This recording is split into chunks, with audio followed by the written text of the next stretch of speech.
I have a theory. Now, don't get me wrong, I know I'm looking crazy because it's cold in this apartment and it is raining outside, but I'm sitting here watching YouTube videos and something just hit me. So probably like me, you believed that Black women just didn't have long hair unless you had to pay for it. And like me, you probably bought into this lie year after year after year, pretending to have long hair with, I don't know, your bath towels or your do-rags growing up and pretending like you were Cinderella or Belle. Any princess for that matter. And then, like me, you hop on Facebook and you see this thing called the natural hair movement. And you see all these women who are trying to embrace their blackness by taking off all of their relaxed ends and growing their hair out as much as they possibly can and embracing their curls for the first time in their lives. And so you take a pair of scissors and you just start going ham on your own hair. And then, again, probably like me, you realize, hey, my hair is actually growing even faster than when it was relaxed.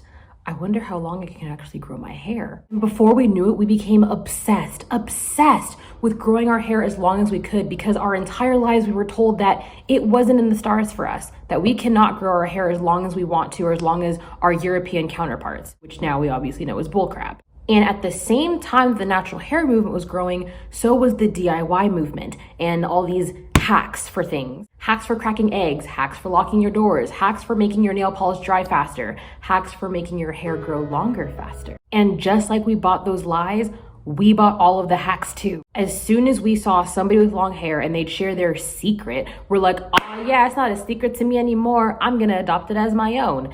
And then before you know it, we have this huge craze. And then 2, 3, 4 months later, you see all of these bad reviews as to why the craze is actually very damaging to your health. We see Chinese women with super long hair and learn that they use rice. And we can do it too. Until you realize that too much rice is a bad thing, it can actually dry your hair out and make it very brittle. Hey, the Native Americans use a whole lot of herbs. I can try using a whole lot of herbs too. Until you realize that there's a whole infusion process and a lot of us are actually allergic to a lot of those herbs. But wait, what about the Chadian women? Here we go. Black women with hair down to their ankles.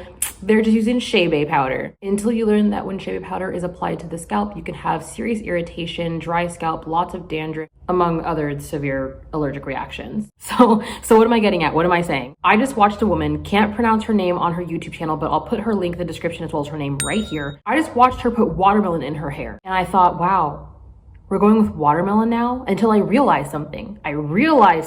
This woman's genes and my genes are very similar. So I started looking up other things that she was using. I went down her channel and I saw that she wasn't making things like how to grow your hair in a week, in a month, how to grow your hair an inch overnight. She was also not product endorsing. She wasn't doing any of that, which means, okay, we got a real channel on our hands. This is not to say that anybody who does any sort of product review is a fake channel or is a fake person.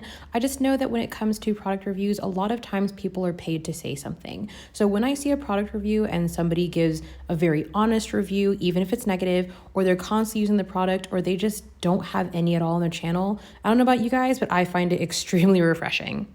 I started looking up the ingredients that she was using and looking up more and more on YouTube and realized all of these women are from the islands, whether it be Jamaica, the West Indies, whatever, like me. My family stems from Jamaica and the West Indies, as far as my mom's side goes. And my biology runs a lot like my mother as opposed to my father. And my father is African and Native American. However, my youngest sister takes after our dad. So a lot of things that work for my hair don't work for hers. But whatever works for my dad works for her. And whatever works for my mom works for me. Okay, stay with me, okay? I think any of us can have long hair. I truly believe that. Take me for an example. I know I can have long hair, but when did my hair grow the most? My hair and skin and overall health flourished when I took into consideration my biology and my genetics. Epigenetics, but that's another video. Some things that I noticed my hair loves the most are things like cinnamon, rosemary, castor oil, coconut oil, and aloe vera. Remember when coconut oil was a huge thing, the miracle cure for everything? And then all of a sudden, a lot of people, especially white people, were talking about how it clogs their pores and how it's greasy and it's not working. So why can't they use it, but we can? And even further, why can some Black people use it and other Black people can't? Think about where coconuts are grown. Think about where coconuts are plentiful. Now think about the people that live there. I'm not gonna say that you can't use anything that's not around you. I'm not saying that at all. Again, this is just a theory. I can be like 100% wrong and like way overthinking this, but it does make sense to use what is around you. So again, using me as an example, my mother stems from Africa, the West Indies, and Jamaica. My father is African and Native American. My biology is a lot like that of my mother's. My tastes are like hers, my attitude's like hers. The way my body processes things is just like hers. So it would make sense that because I run like my mom, my body's going to crave things that are from her line. A product of Jamaica, born and raised in Southern California. Fish, lots of fruits and vegetables, exotic fruits and vegetables I'll add. A lot of warmth and a lot of sunshine. That is what my body is used to, and that is where my body thrives. I've said in a previous video that if you've heard of it, I've most likely tried it. And that's true. Did some of those things work for me? Yes, absolutely. But not for an extended period of time. And we tell ourselves that, oh, you need to change your routine up sometimes because your hair gets used to a certain routine. And that may be true. I also think it has a lot to do with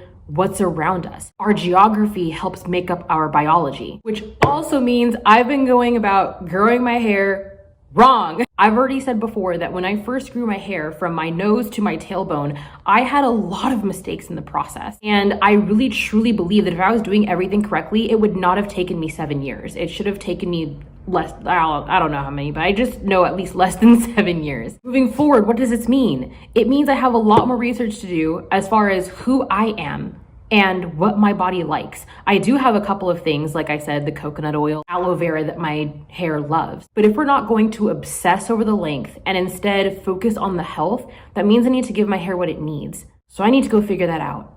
What does yours need?